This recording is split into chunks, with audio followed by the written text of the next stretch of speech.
नमस्कार दोस्तों, स्वागत है आप सभी का काइनेमेटिक्स के नेक्स्ट लेक्चर में। और आज के लेक्चर में हम बात करने वाले हैं सिर्फ और सिर्फ ग्राफ के बारे में।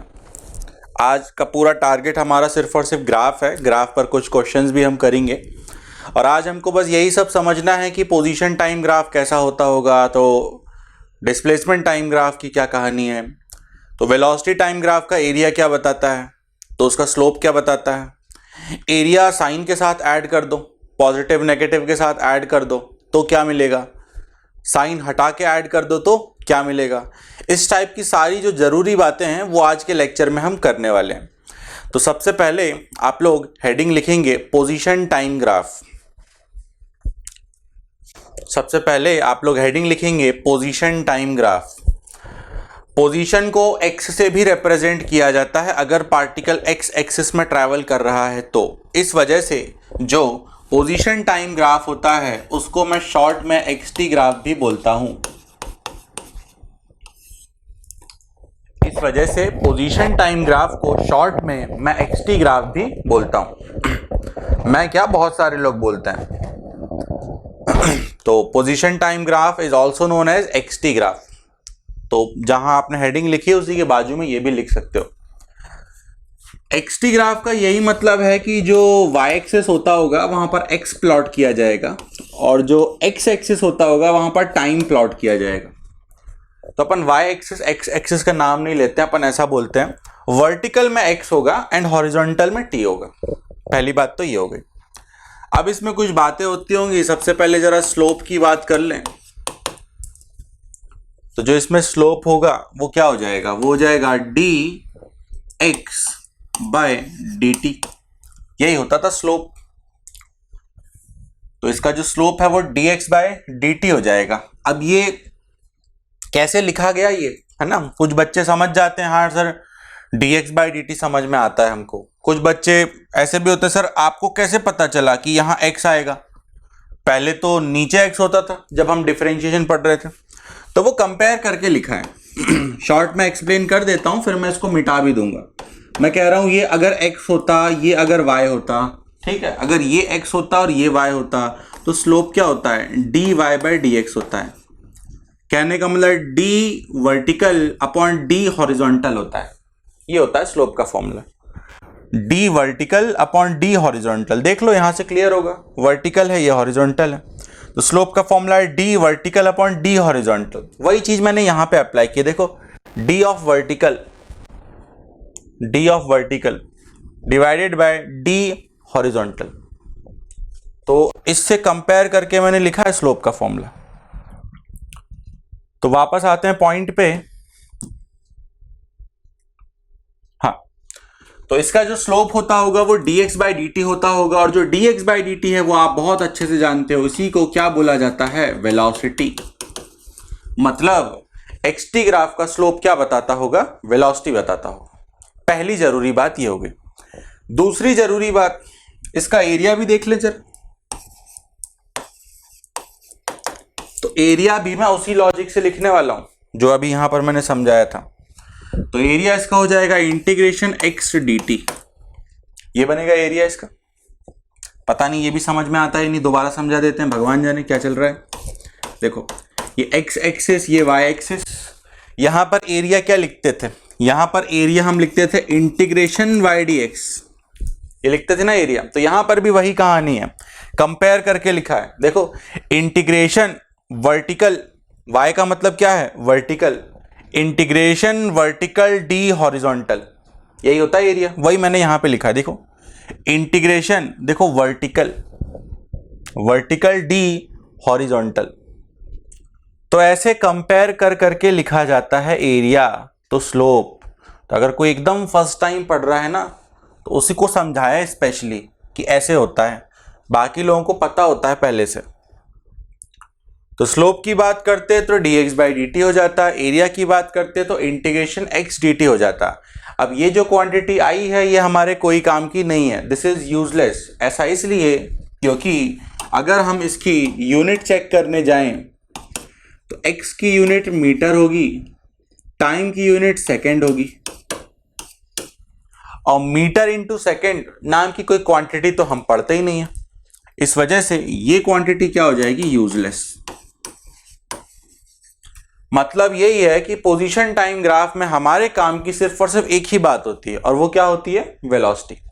तो वीडियो पॉज करेंगे, इसको नोट करेंगे, देन उसके बाद हम आगे बढ़ेंगे नेक्स्ट ग्राफ की तरफ। तो लेक्चर को आगे बढ़ाते हैं, नेक्स्ट ग्राफ की तरफ बढ़ते हैं हम। तो जो नेक्स्ट ग्राफ है वो आप लोग साइड हेडिंग लिखेंगे displacement time graph. Side heading लिखेंगे डिस्प्लेसमेंट टाइम ग्राफ। अब जो डिस्प्लेसमेंट टाइम ग्राफ होता है उसको शॉर्ट में एसटी ग्राफ भी बोला जाता है। डिस्प्लेसमेंट टाइम ग्राफ और एसटी ग्राफ, क्योंकि डिस्प्लेसमेंट को हम एस से रिप्रेजेंट करते हैं। अब इसका भी ग्राफ देख लेते हैं, सीधी सी बात है, वर्टिकल में एस आएगा, हॉरिजॉन्टल में टी आएगा, ऐसा होगा।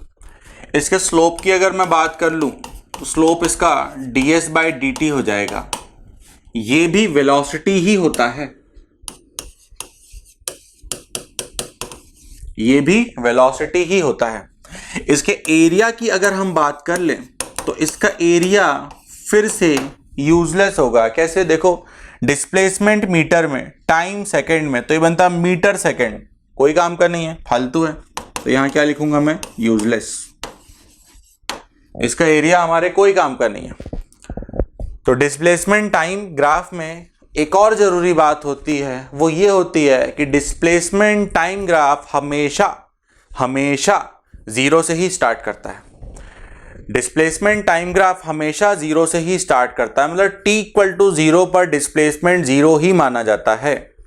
For example s is equal to u t plus half a t square. देखो, for example s is equal to u t plus half a t square. यहां देखिए जरा, जब t इक्वल टू जीरो होगा, देखो t दो जगह है, बीच में प्लस है, उसको t मत समझ लेना, t दो जगह है।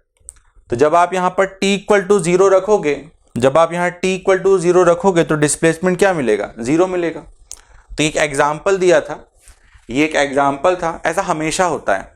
डिस्प्लेसमेंट टाइम ग्राफ हमेशा जीरो से ही स्टार्ट होता है। तो तीसरी जरूरी बात यहां पर ये होती है, मतलब इसका जो ग्राफ बनता होगा ना, कैसा भी ग्राफ बने वो यहीं से स्टार्ट होगा। ऐसा कैसा भी ग्राफ हो, आड़ा टेढ़ा सीधा, कैसा भी ग्राफ हो, वो यहीं से स्टार्ट होगा। तो नेक्स्ट इंपॉर्टेंट पॉइंट यही है कि ST graph always starts from zero. तो डिस्प्लेसमेंट टाइम ग्राफ में टोटल कितनी जरूरी बातें हो गई, सिर्फ और सिर्फ दो, एक स्लोप और दूसरा हमेशा कहां से स्टार्ट होगा, जीरो से। तो वीडियो पॉज करें, इसको भी नोट करें, फिर उसके बाद क्या आएगा, वेलोसिटी टाइम ग्राफ। देन इसके बाद जो नेक्स्ट टाइप का ग्राफ है वो आ जाता है वेलोसिटी टाइम ग्राफ, जिसको शॉर्ट में वीटी ग्राफ भी बोला जाता है। इसके बारे में भी सब कुछ समझते हैं अपन। इसके बारे में टोटल तीन बातें जरूरी हैं, टोटल तीन बातें यहां पर बहुत जरूरी हैं, जो कि मैं आपको लिख के समझा रहा हूं।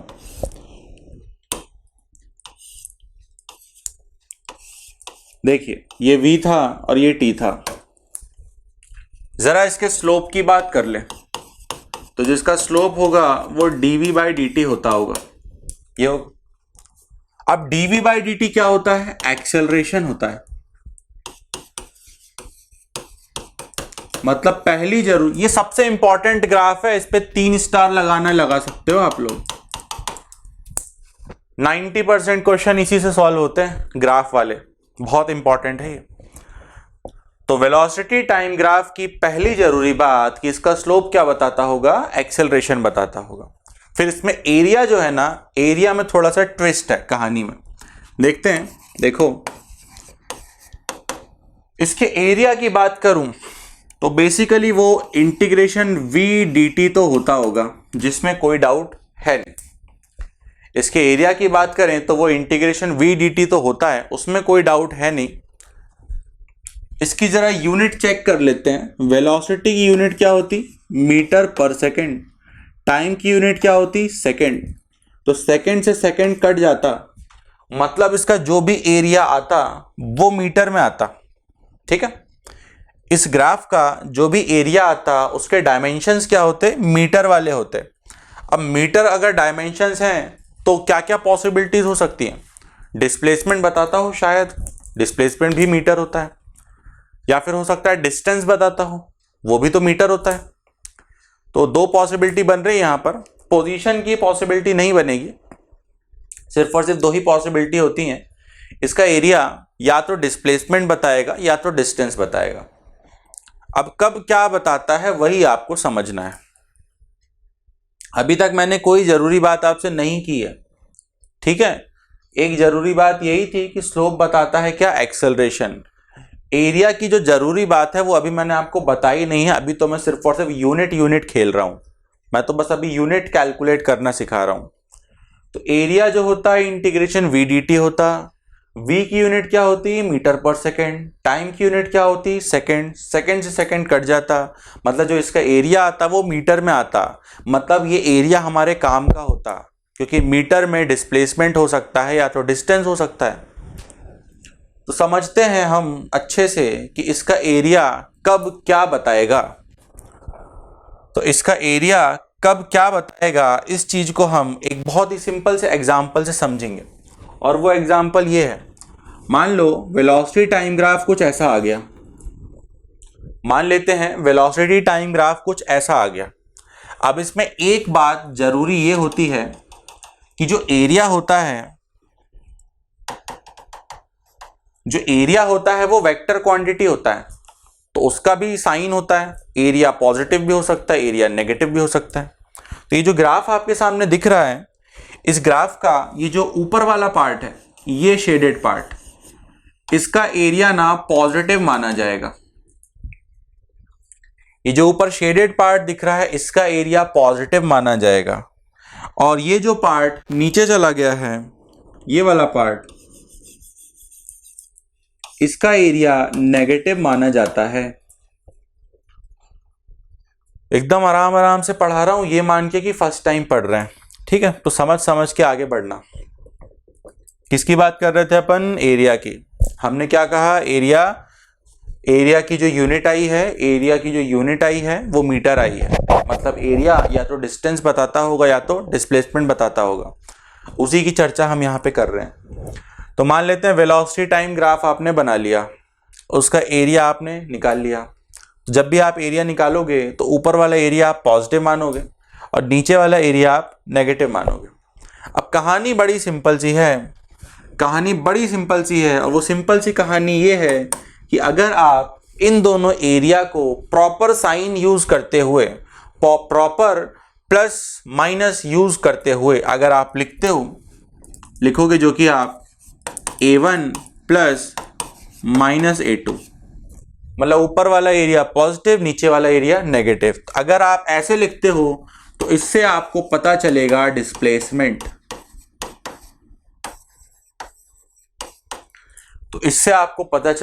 डिस्प्लेसमेंट। लेकिन अगर आप इसी एरिया को विदाउट साइन ऐड कर देते हो, मतलब अगर आप लिख दो A1 प्लस A2, मतलब आप सोचो भाड़ में गया साइन, ये पॉजिटिव भी पॉजिटिव, नेगेटिव भी पॉजिटिव। तो अगर आप विदाउट साइन ऐड करते हो तो ऐसे केस में ये जो चीज होती है ये डिस्टेंस बताती है।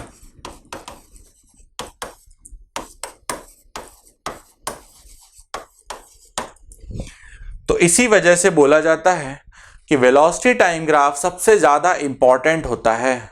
क्यों? क्योंकि वेलोसिटी टाइम ग्राफ ये इकलौता ग्राफ तीन बातें बता के जा सकता है। स्लोप से एक्सेलरेशन पता चल जाता है, एरिया अगर विद साइन ऐड कर दो तो डिस्प्लेसमेंट आ जाता है, एरिया अगर विदाउट साइन ऐड कर दो तो डिस्टेंस आ जाता है। तो इस वजह से सबसे इंपॉर्टेंट ग्राफ होता है। यहां पर हमको इसको अलग से लिखना चाहिए क्योंकि ये इसके इक्वल तो हो नहीं सकता, तो इसके बाद इक्वल टू लगाना गलत होगा। एक मिनट, इसको करेक्ट कर दूं मैं।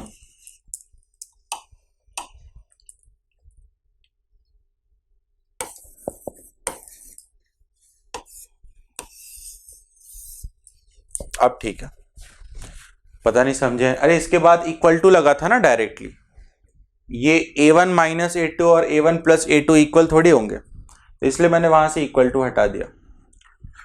तो ये वेलोसिटी टाइम ग्राफ था। इसमें टोटल 3 जरूरी बातें होती हैं। स्लोप से पता चल जाता है acceleration, area without sign add कर दो तो डिस्टेंस आ जाता है, और एरिया अगर विद साइन ऐड कर दो तो डिस्प्लेसमेंट आ जाता है। तो वीडियो पॉज करें, इसको नोट करें, फिर हम आगे बढ़ते हैं। एक और जरूरी बात, 1 मिनट रुक जाओ। एक और जरूरी बात, वो जरूरी बात ये है कि इस ग्राफ को ड्रॉ करना भी बड़ा आसान है। ये ग्राफ मैक्सिमम क्वेश्चन में स्ट्रेट लाइन ही रहता है, और स्ट्रेट लाइन बनाना आप लोगों से बहुत अच्छे से आता है। तो अगर इसका ग्राफ दिया हुआ है ना, अगर इसका ग्राफ ऑलरेडी दिया है क्वेश्चन में तो बल्ले बल्ले एरिया निकाल लेंगे ट्राइंगल का फॉर्मूला लगा लगा के। और अगर मान लो किसी टफ क्वेश्चन में ग्राफ नहीं भी दिया ना तो आप बना सकते हो। क्यों? क्योंकि कैसा बनता है इसका ग्राफ? स्ट्रेट लाइन ही बनता है। मैक्सिमम क्वेश्चन में स्ट्रेट लाइन बनता है। देन इसके बाद नेक्स्ट टाइप का ग्राफ आता है जो कि होता है एक्सेलरेशन वर्सेस टाइम ग्राफ, जिसको शॉर्ट में एटी ग्राफ भी बोला जाता है। इस ग्राफ के बारे में बात कर लें, यहां पर ए आ जाएगा, यहां पर टी आ जाएगा। इसके स्लोप की अगर बात करें तो जो इसका स्लोप होगा वो डीए बाई डी टी होगा। इसका स्लोप जो होगा वो डीए बाई डी टी होगा। ऐसी कोई क्वांटिटी अपने सिलेबस में नहीं है, ऐसी कोई क्वांटिटी अपने सिलेबस में नहीं है, फिर भी इसका एक नाम होता है और इसको बोला जाता है जर्क। या आपसे कोई नहीं पूछेगा कि कैलकुलेट जर्क, बस ऐसी जनरल नॉलेज के लिए मैंने आपको बता दिया कि इसको ऐसा बोला जाता है, बाकी ये अपने काम का नहीं होता। इसके एरिया की जरा बात कर लें तो जो इसका एरिया है वो इंटीग्रेशन ए डी टी होगा। इसका एरिया जरा कैलकुलेट कर ही लेते हैं, क्या बताता होगा। तो देखिए, ए फॉर एक्सेलरेशन की जगह मैंने लिख दिया dv by d t, then d t से डी टी कैंसिल हो गया होगा और ये बचा होगा इंटीग्रेशन डीवी।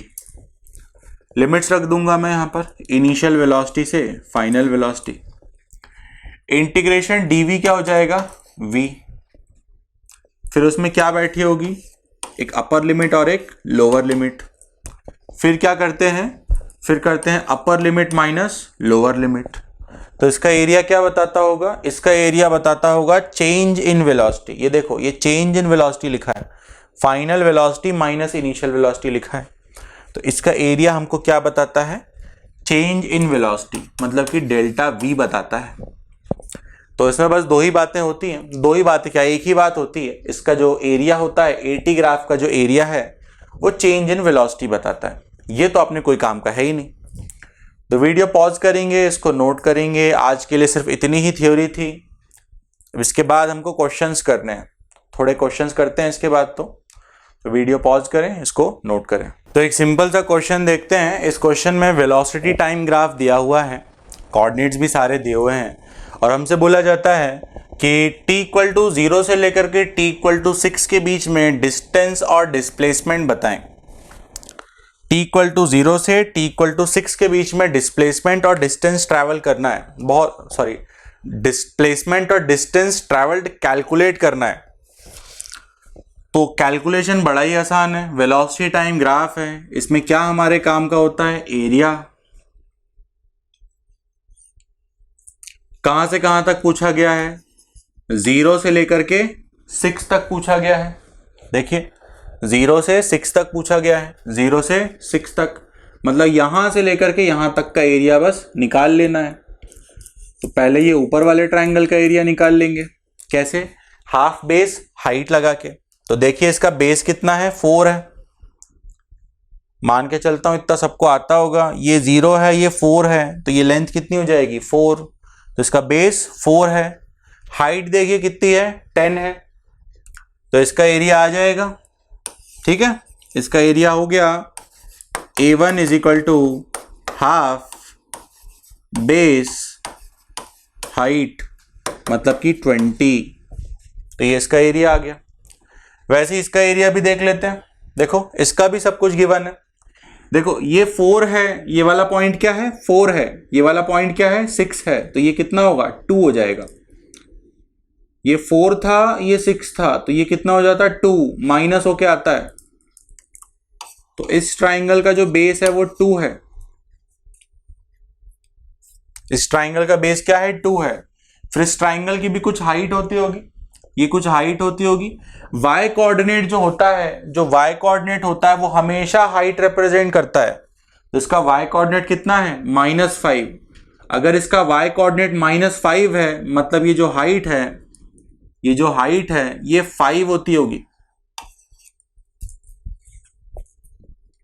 तो इस ट्राइंगल का एरिया भी अब हम निकाल सकते हैं। इसका एरिया क्या लिखूंगा?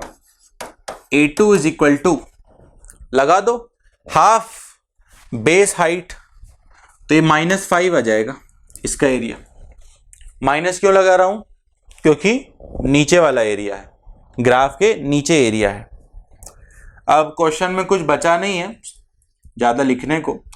डिस्टेंस की अगर बात करें तो हम एरिया कैसे ऐड कर देंगे? Without sign. तो डिस्टेंस हो जाएगा 20 + 5, मतलब कि 25। और डिस्प्लेसमेंट की अगर बात करें तो विद साइन ऐड कर देंगे, 20 - 5 कर देंगे, तो 20 + -5, तो डिस्प्लेसमेंट आ जाएगा 15। तो इतने इजी प्रॉब्लम्स होते हैं इसमें। इजी प्रॉब्लम ये इसलिए था क्योंकि ग्राफ पहले से दिया हुआ था। ग्राफ नहीं दिया होता तो भी कोई दिक्कत वाली बात नहीं है, आप एक बार v = u + at लगाते और फिर स्ट्रेट लाइन की तरह उसको ड्रॉ कर लेते। एक क्वेश्चन उस पर भी देखते हैं अभी कैसे ड्रॉ होता है, समझते हैं उसको भी। तो जरा वीडियो पॉज करें, इस क्वेश्चन को नोट करें, फिर हम आगे बढ़ते हैं। ये क्वेश्चन देखिए, इसमें ग्राफ ड्रॉ करने को बोला जा रहा है। a = -g लिखा है, मतलब क्या हो रहा है? मोशन अंडर ग्रेविटी हो रहा है। तो बेसिकली ये क्वेश्चन कुछ ऐसा है कि किसी हॉरिजॉन्टल सरफेस ग्राउंड से किसी ऑब्जेक्ट को ऐसा ऊपर फेंक दिया गया, कितने से? 20 मीटर/सेकंड से, वही दिया हुआ है ना। तो किसी ऑब्जेक्ट को ग्राउंड से 20 मीटर/सेकंड से ऐसा ऊपर फेंक दिए। अब इसमें बोलता है कि वीटी ग्राफ बना के बताओ, ये क्वेश्चन है। सॉल्यूशन देखेंगे, बहुत आसान है, बहुत आसान। बस आपको ये सोचना है कि आपको अगर वीटी ग्राफ बनाना है तो आपके पास एक इक्वेशन होनी चाहिए जिसमें v और t आता हो। सिंपल सी बात है, फिर से रिपीट कर रहा हूं, अगर आपको वीटी ग्राफ बनाना है, वीटी ग्राफ बनाना है, तो सिंपल आपके पास एक इक्वेशन होनी चाहिए जिसमें v और t आता हो, और वो इक्वेशन क्या होती है? v = u + at। तो लगाया हमने v = u + at। अब इसमें जो जो वैल्यूज पता है वो रख देते हैं।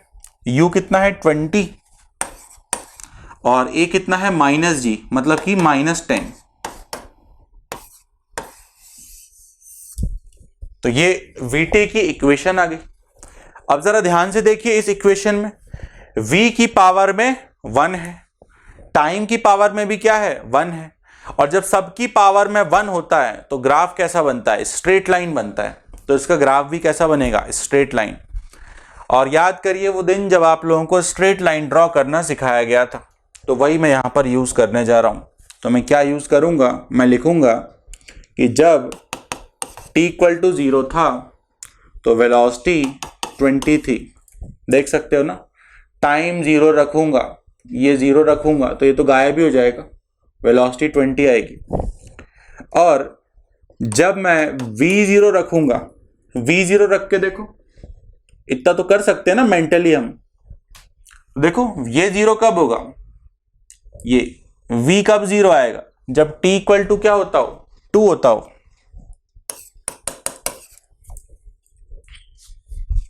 पता नहीं समझ में आता है या नहीं, रुक जाओ फिर से ट्राई करते हैं। दिक्कत ये है ना कि कैमरे को पढ़ा रहा हूं जो कि एक्सप्रेशन लेस है, उसके पास तो एक्सप्रेशन है नहीं, इस वजह से मुझे डाउट आता है कि पता नहीं समझ में आया होगा या नहीं।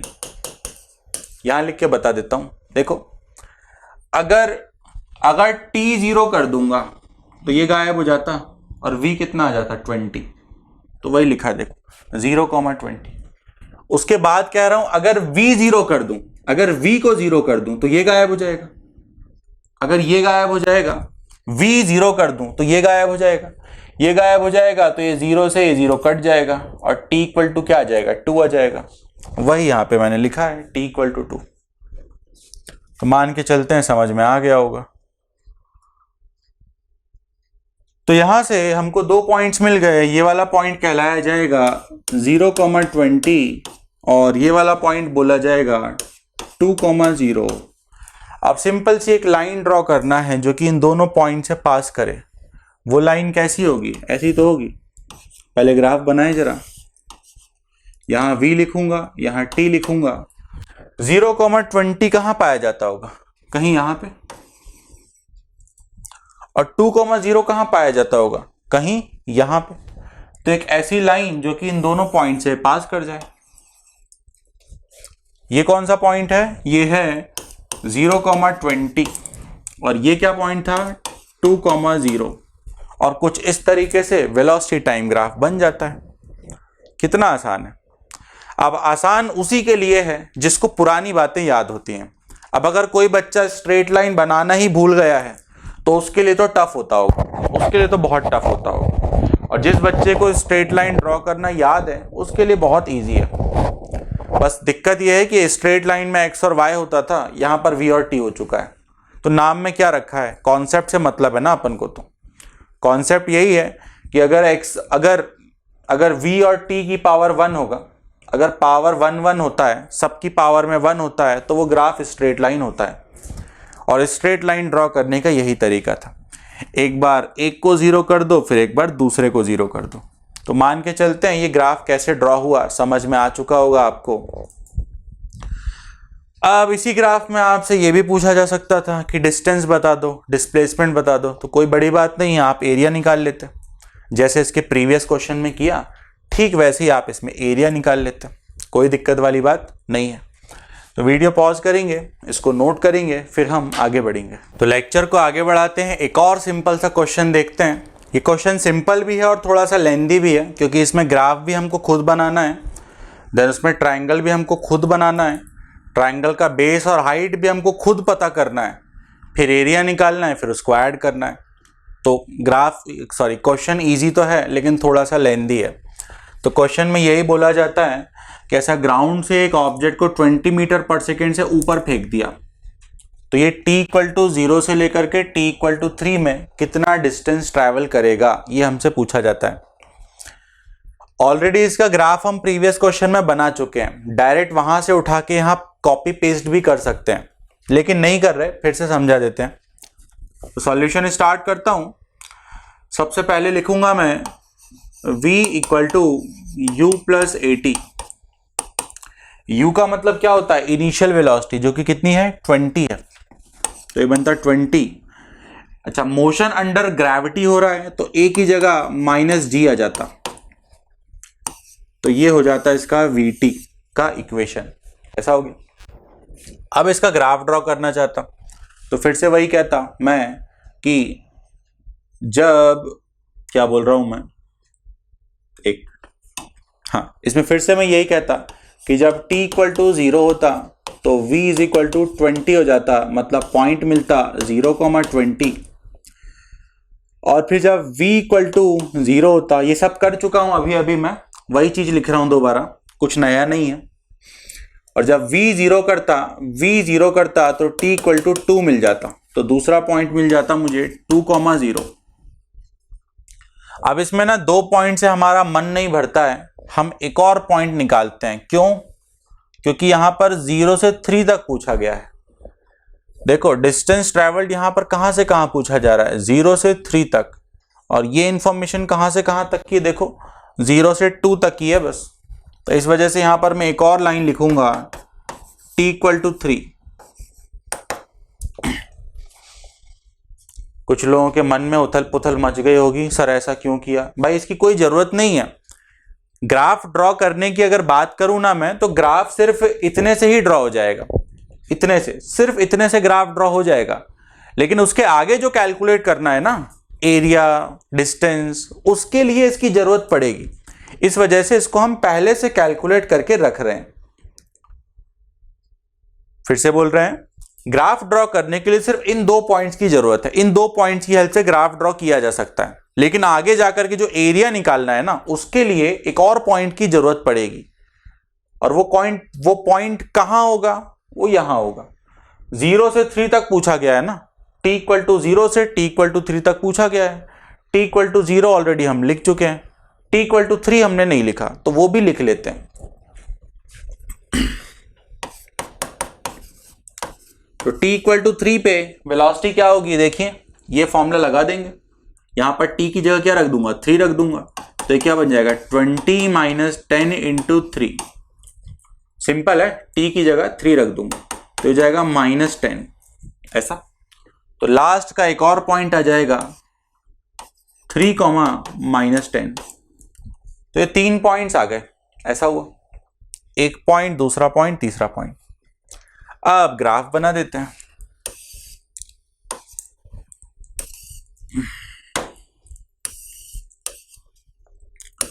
वेलोसिटी टाइम ग्राफ ऐसा ही बनेगा। ये वाला पॉइंट क्या हो जाएगा 0,20।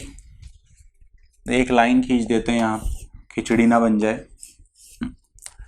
ये पॉइंट ये वाला था, देन ये पॉइंट क्या आ जाएगा, ये आ जाएगा 2,0। हमसे कहां तक कैलकुलेट करवाया जा रहा है, t इक्वल टू 3 तक, तो ये पॉइंट क्या हो जाएगा 3,0। और t इक्वल टू 3 पे वेलोसिटी क्या मिली है -10, मतलब 3, -10 एक और पॉइंट होता होगा जो कि ये हो जाएगा।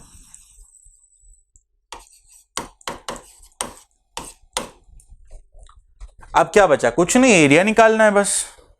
एरिया निकालना बहुत आसान है। देखिए पहले इस ट्राइंगल का एरिया कितना होगा, इस ट्राइंगल का एरिया देखो A1 लिख रहा हूं, अब मैं डायरेक्टली लिख रहा हूं, है ना, मान के चल रहा हूं आप लोग समझदार हो चुके हो। तो देखो ये 2,0 है, तो ये बेस कितना होता है 2 होता, हाइट कितनी होती 20। तो देखो बेस 2 है, हाइट 20 है, तो क्या लिखूंगा हाफ बेस हाइट, तो ये कितना आ गया 20। वही क्वेश्चन हो गया ये, तो पहला वाला क्वेश्चन, उसमें भी तो यही था, ये 20 आया था, वो 5 आया था, ऐसी कुछ हुआ था, यहां पर भी वैसे ही कुछ हो रहा है। तो ये एरिया निकाल लिया जो कि कितना आ गया 20। बिल्कुल वैसा क्वेश्चन नहीं है, फर्स्ट क्वेश्चन की तरह एग्जैक्ट बिल्कुल नहीं है, डेटा थोड़ा सा डिफरेंट है, बाकी कॉन्सेप्ट बिल्कुल वही है। तो ये एरिया आ गया हाफ बेस हाइट लगा के, बेस इसका कितना था 2 था, हाइट कितनी थी 20 थी, तो इसका एरिया 20 आ गया। अब इसका एरिया भी निकाल लेते हैं, क्योंकि हमसे तो t इक्वल टू 3 तक की कहानी पूछी गई है ना, 0 से 3, ये पूरा एरिया निकालना है। इसका एरिया निकालने के लिए इस ट्राइंगल का बेस देख लो, तो कैसे आएगा बेस, देखो ये 2 है, ये वाला पॉइंट 2 है, ये वाला पॉइंट 3 है, तो इसका बेस कितना होता होगा 1 होता होगा। कैसे आया, माइनस करके, 3 - 2 किया तो 1 आ गया, तो ये बेस है 1। हाइट की बात करें तो y कोऑर्डिनेट हमेशा क्या बताता है, हाइट बताता है, तो यहां y कोऑर्डिनेट क्या है 10 है, मतलब इस ट्राइंगल की जो हाइट होती होगी वो क्या होती होगी 10 होती होगी। अब समझ में आ गया होगा कि ये पॉइंट क्यों निकाला था, ये पॉइंट क्यों निकाला था। बेसिकली ये पॉइंट इसलिए निकाला था ताकि ये ड्रॉ कर सकूं, और जब मैं ये ड्रॉ कर सकूं तो इस ट्राइंगल की हाइट पता कर सकूं। अगर मैं वो पॉइंट नहीं लिखता ना, अगर मैं वो पॉइंट नहीं लिखता तो ये हमको ट्राइंगल की हाइट पता नहीं चलती, फिर हाइट पता नहीं चलती तो एरिया नहीं निकल पाते, इस वजह से इसको पहले से लिख दिया था। अभी आ गया होगा इसका यूज अच्छे से समझ में, ऐसा क्यों किया गया था, जो भी है। इसका भी एरिया निकाल सकते हैं, फिर इसका एरिया हो जाएगा A2 हाफ बेस हाइट, तो हाफ बेस हाइट करोगे तो 5 आएगा, और क्योंकि नीचे की तरफ है इस वजह से -5 हो जाएगा। अब क्वेश्चन ने हमसे क्या पूछा था, क्वेश्चन ने हमसे क्या पूछा था, डिस्टेंस या डिस्प्लेसमेंट, डिस्टेंस पूछा था। तो डिस्टेंस के लिए क्या करते हैं, विदाउट साइन ऐड कर देते हैं, तो आंसर क्या हो जाएगा 20 + 5 मतलब कि 25। तो मैं यहीं पे लिख दे रहा हूं, क्या यहां पे लिख दूं, यहां लिखते हैं। तो ऐसे हम बोल सकते हैं कि जो डिस्टेंस होता होगा वो 20 + 5 मतलब कि 25 हो जाता होगा। तो कुछ इस टाइप के क्वेश्चंस एग्जाम्स में पूछे जाते हैं। अब आप वीडियो पॉज करें और इस पूरे सॉल्यूशन को नोट करें। बहुत छोटा हो गया क्या ये, ऐसा लग रहा, 2 स्टेप में कर लो, एक काम करो, बहुत छोटा हो जाएगा नहीं तो। थोड़ा सा वीडियो पॉज करो, क्वेश्चन लिख लो। ठीक है, हो गया होगा। अब फिर से वीडियो पॉज मार के ये पूरा सॉल्यूशन नोट कर लो। अच्छा, कुछ बच्चों की आदत होती समझते समझते लिखते रहते हैं, है ना, तो वैसा मत किया करो। समझते समझते लिखोगे ना तो हो सकता है कोई चीज दिमाग से मिस हो जाए। तो जब यहाँ टीचर समझा रहा हो तो आपको कॉपी में कुछ नहीं लिखना है, पेन भी नहीं चलाना है ना, पेन छोड़ देना है। जब यहाँ टीचर आपको कुछ एक्सप्लेन कर रहा है तो आपको पेन बिल्कुल नहीं चलाना, आपको सिर्फ दिमाग चलाना है। फिर आपको लिखने के लिए अलग से टाइम दिया ही जाता है। तो जब मैं कहता हूँ वीडियो पॉज करके नोट करो, तो तब आराम से वीडियो पॉज करो और नोट करो। तो इतना नोट करिए, फिर देखते हैं इसके आगे। तो आज के लिए इतना ही। रेक्टिलिनियर इसी के साथ खत्म होता है। नेक्स्ट क्लास में हम प्रोजेक्टाइल मोशन स्टार्ट करेंगे। काइनेमेटिक्स खत्म नहीं हुआ है, कोई बच्चा ये मत सोच लेना काइनेमेटिक्स खत्म हो गया।